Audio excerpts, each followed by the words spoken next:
যদি আমি দোয়া করি যে চাঁদা মুক্ত হোক, আমার কাছে এই একটা আবদার। আপনি কি বিএনপির জোট চাচ্ছেন না ইসলামিক দলের জোট চাচ্ছেন? আমি এটা আমার এই সম্ভাবনা পর। আচ্ছা ভাই, আপনি কি মনে করেন কোন দল ক্ষমতা আসলে বাংলাদেশের মানুষ একটা দুর্নীতি এবং চাঁদা মুক্ত দেখতে পাবে? জামাত ইসলাম হইলে দুর্নীতি চাঁদাবাজ বন্ধ হয়ে যায়। কেন?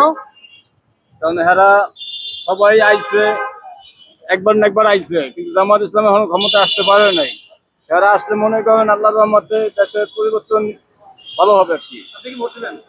হ্যাঁ ইনশাল্লাহ। কয়টা ভোট আপনার? আমার ভোট আছে, আমার ফ্যামিলি ভোট আছে 109টা। 109টা। 9টা। এই 109টা ভোট কোথায় যাবে?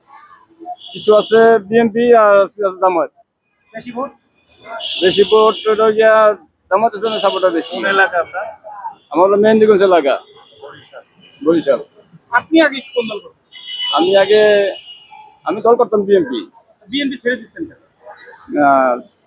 ছেড়ে দেই নাই, কিন্তু ভোটের মনে এটা একটা কথা আর কি। ভোট এখন মনে যারা চায় তাদের দিব দিবেন এবার জামাত? ইনশাল্লাহ, শিওর।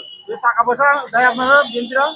না, টাকা পয়সা আজ পর্যন্ত আমার পয়সা তো কারো 2 টাকা করে খাই নাই, আর আশা করি কারো 2 টাকা খাবো না। যদি হুমকি দেয় হুমকির মোকাবিলা হাতে রাজি আছি, কিন্তু ওইরকম নাই আমি। এবার দিবেনই? ইনশাল্লাহ।